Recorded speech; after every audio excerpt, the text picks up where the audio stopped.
Hello guys, welcome to another episode of GeeklyEDU. My name is Eddie, and today we will be talking about differentiation.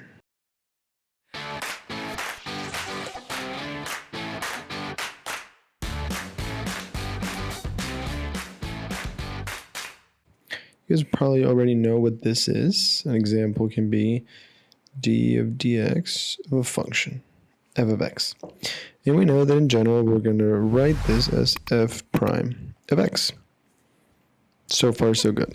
Now what happens when we don't just have f of x, but we have more than one function?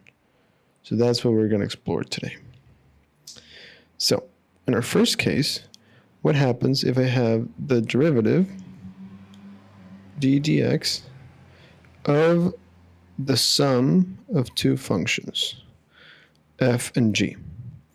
Well, in that case, we're just going to do as with any other linear operator.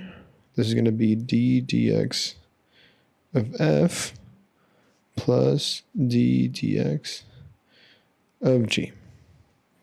Okay, so for example, if I have the derivative of sine of x plus x squared, this is going to be cosine of x plus 2x, right?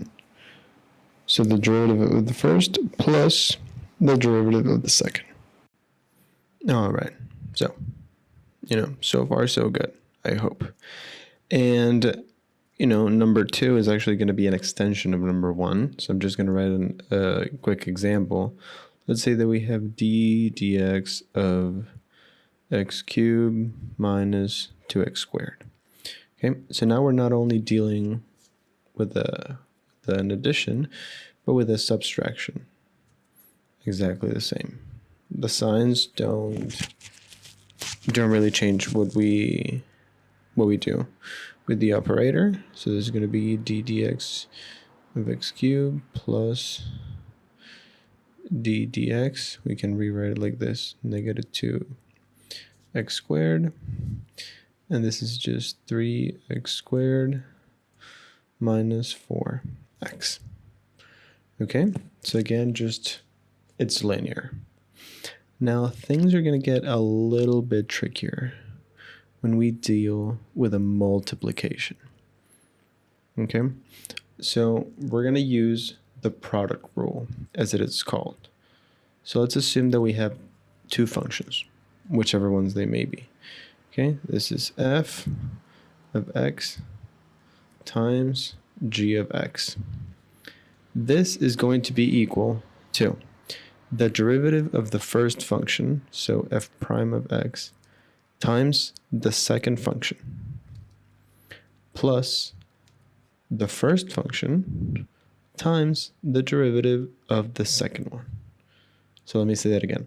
When you have two functions, f and g, the derivative of the product is going to be the derivative of the first times the second.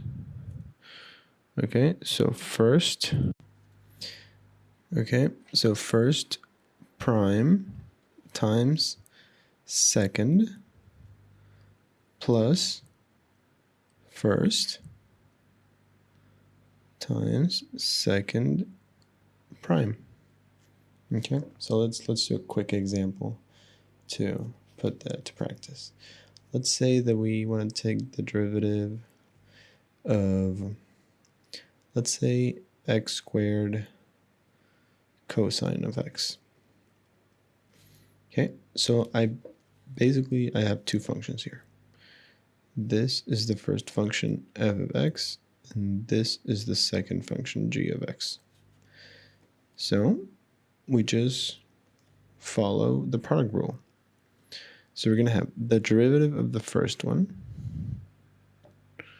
So it's going to be x squared prime, and I'm going step by step so you can see it, times the second one, plus the first one times the derivative of the second one. And you guys can see that I go back and forth between the notation with the d's and then just using the primes just because it's the same. So then I'm going to have 2x cosine x. Then here I'm going to have minus x squared sine x. And this is it. Okay? Very, very simple. Let's do one more example. You have dx of, let's do x to the power of 3 times, I don't know, sine of 2x. So this is going to be x to the power of 3 prime times the second function. Sorry. 2x plus x cubed times the derivative of sine of 2x, which is 3x squared sine of 2x plus, so then it's x cubed cosine 2x, but then remember that because I have the derivative of sine of 2x, then I need to multiply by an additional 2. Okay? So I hope this is all clear. If it's not, look at our other videos. You know, you can leave a comment at any point and we'll get back to you as soon as possible because I know that this can be tricky at first. Now, the last thing we're going to see is the division rule. So what happens if I have f of x divided by g of x? How can I differentiate that? Again, it's going to be another rule. And I know this one's going to be a bit trickier, but remember, you just got to memorize it. So it's going to be the derivative of the numerator times the denominator minus the numerator times the denominator differentiated divided by the square of the denominator. And I know that it looks tricky, guys, but honestly, you're going to have to use it so many times that it's just going to become second nature to you in no time. Remember, you got to practice. It's very, very important. So let's do a quick example to sort of put this into practice. Let's say that we're trying to calculate the derivative of sine of x over x. So this is going to be equal to what? Well, following a rule, it's going to be the derivative of the numerator. So cosine x times denominator minus numerator times the derivative of the denominator, which is 1, divided by denominator squared. So that's it. And you can rewrite it, but x cosine x minus sine x divided by x squared. And that's it.